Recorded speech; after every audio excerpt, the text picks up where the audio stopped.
नमस्कार भाई, grow academy के ऑफिशियल यूट्यूब चैनल पर एक बार फिर से आप सभी का बहुत बहुत स्वागत है। जैसा कि ग्रो एकेडमी ने आपसे वादा किया था कि हम कुछ ना कुछ करके जो DSSB में MTS भर्ती होते हैं उनसे आपको मिलाएंगे। हमने भी एक वीडियो ऑलरेडी भी बनाई थी कि आपकी सैलरी कितनी रहेगी, प्रमोशन कितनी रहेगी, और एक दो और डिपार्टमेंट नहीं, एक दो और चैनल ने भी वीडियो बनाई थी इसके ऊपर लेकर के। लेकिन जब तक खुद एक बंदा जो उस पोस्ट पे सिलेक्टेड है आ करके आपको ये नहीं बता देता कि उसकी जॉब प्रोफाइल क्या है, उनको छुट्टियां कितनी मिलती है, क्या उनकी टाइमिंग रहती है, क्या आपको पढ़ाई के लिए समय मिलेगा कि नहीं मिलेगा। एक बहुत फेवरेट क्वेश्चन है बच्चों का, सैटरडे संडे की छुट्टियों का सर क्या होगा। तो ये जब तक सिलेक्टेड बंदा नहीं बताता तो सामने वाले को थोड़ा विश्वास कम होता है। तो इसीलिए ग्रो एकेडमी आपसे मिलाने जा रहा है भाई योगेश भाई को हमने इनवाइट किया है ग्रो एकेडमी के प्लेटफॉर्म पे। इन्होंने हमारे लिए टाइम निकाला है, आपके लिए टाइम निकाला है, अपनी जॉब शेड्यूल से बिजी टाइम निकाल करके ही आए हैं। आपको ये MTS की वैकेंसी के बारे में क्या कुछ आपकी क्वेरी है, वो सारी जितनी कमेंट में आपने डाल रखी है मैंने उठा ली है, नोट कर ली है, और वो हम अब योगेश भाई से पूछेंगे। तो सबसे पहले योगेश जी, स्वागत है आप सभी का ग्रो एकेडमी के चैनल में। तो आप ये बताइए कि आपने इस पोस्ट पर कब ज्वाइन किया था? मैं इस पोस्ट पर लगभग 2013 जुलाई में आया था। जुलाई 2013 में। डिपार्टमेंट कौन सा है आपका sir? Food and supply department. Food and supply department. तो सर सबसे पहले आप ये बताइए, जो बच्चे सबसे ज्यादा जानना चाहते हैं, क्या सैटरडे संडे इसमें ऑफ होता है? नहीं, जो हमारा जो सर्कल ऑफिस है वहाँ पर सिर्फ संडे ऑफ है और सेकंड सैटरडे ऑफ है। अगर आपकी ड्यूटी हेड ऑफिस में लगती है तो वहाँ पर आपको सैटरडे संडे दोनों ऑफ मिलेंगे। ओके, सर्कल ऑफिस का क्या मतलब हुआ सर? ये पूरी दिल्ली में 70 सर्कल ऑफिस बने हुए हैं, हर विधानसभा के अनुसार, जितनी विधानसभा उतने ही ऑफिस है। ओके, यानी कि एक हेड ऑफिस है, अगर आपकी पोस्टिंग वहां पे होगी तो आप सैटरडे संडे ऑफ ले सकते हो। अगर उसके अंडर मिल जाता है, वो ऑफ मिलेगा, कंफर्म है, सैटरडे संडे आपको मिलेगा ही मिलेगा। अगर उसके अंडर जो 70 ऑफिस काम कर रहे हैं उसमें आपकी कहीं भी पोस्टिंग है तो वहां पे आपको सैटरडे ऑफ नहीं मिलेगा, सेकंड सैटरडे ऑफ मिलेगा और साथ में संडे ऑफ मिलेगा। सर टाइमिंग क्या होती है आपकी जॉब की? हमारी 10 से 5 की ड्यूटी है। 10 से 5 की। और हेड ऑफिस में भी सेम टाइमिंग होती है? हेड ऑफिस में 9:30 से 5:30 की। 9:30 से 5:30। यानी कहने का मतलब क्या है कि हेड ऑफिस में 9:30 से 5:30 रहोगे, आप ऑफिस में 10 से 5 रहोगे, तो यहाँ पर थोड़ा सा टाइम कम है तो आपको सैटरडे बुला लिया जाता है, वहां थोड़ा सा टाइम बढ़ा देते तो आपका सैटरडे संडे ऑफ कर दिया जाता है। ट्रांसफर सर आपका इसी ऑफिस में रहेगा, इसी मतलब फूड एंड सप्लाई ऑफिस में, या कहीं और भी भेज सकते हैं आपको? नहीं, हम फूड एंड सप्लाई में ही है। हमारा 70 ऑफिस, AC ऑफिस और क्या नाम हेड ऑफिस, इनमें कहीं भी ट्रांसफर हो सकता है। हमारा डिपार्टमेंट चेंज नहीं होगा हमारा। ओके, आपने नोट भी किया होगा जो वैकेंसी आपकी फिलहाल आई हुई है, हम MTS की वैकेंसी की बात करें, जो 567 वैकेंसी निकली हुई है, अभी भी वो रनिंग में है।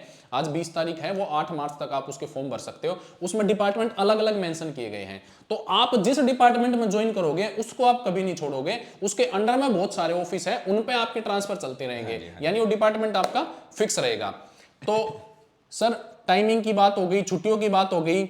एक बच्चों के दिमाग में एक छोटा सा और क्वेश्चन ये रहता है, जो सबसे बड़ा क्वेश्चन इस टाइम यूट्यूब पे है, कि भाई MTS जो होते हैं वो काम क्या करेंगे वहां जा करके। तो सर जॉब क्या होता, मतलब वर्क क्या होता है आपका वहां पे? नहीं, हमारा मेनली तो पब्लिक डीलिंग का काम है। ठीक है, पब्लिक आती है, राशन कार्ड बनाने आती है फूड एंड सप्लाई में, तो उनको लाइन वगैरह मेंटेन करना है, या फिर उनका हम कंप्यूटर पे भी जॉब करते हैं।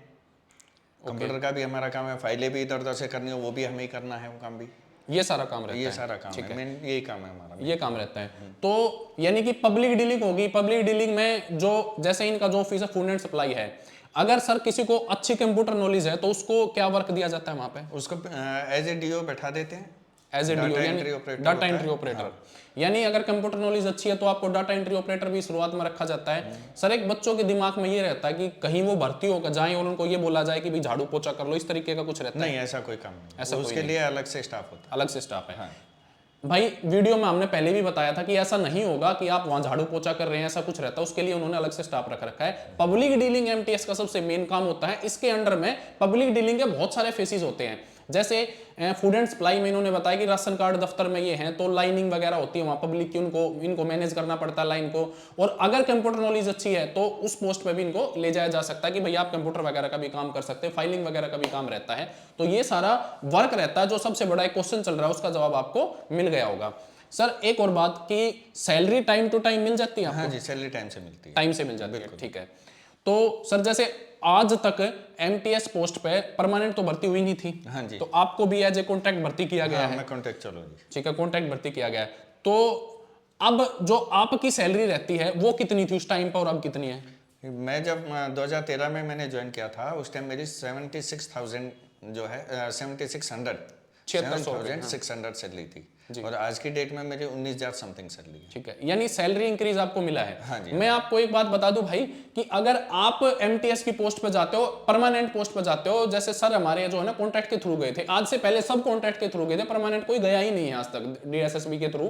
तो पहली बार आप जाओगे तो आपकी जो सैलरी होगी वो 32,900 समथिंग होगी, ये आपकी सैलरी होगी। आपको पता है, मैंने पहले भी दिखा रखी है, 32,936 रुपए। अगर आप आज जाते हो, आज की आज आपको ज्वाइनिंग लेटर मिलता है, तो अगर आप 6 महीने बाद जाओगे तो एक कम से कम आपको 35,000 रुपए मिलेगी। क्योंकि एक बात मैंने आपको बताया था, जब यहां पे HRA 27 हो जाएगा तो DA 50 हो जाएगा तो HRA 27 हो जाएगा, तो ये बड़ा इंक्रीमेंट होता है। आप ज्वाइन करोगे तो आपको समझ आ जाएंगी चीजें सारी। तो ये आपका सैलरी का रहता है। सर प्रमोशन वगैरह का क्या कुछ रहता है इसमें?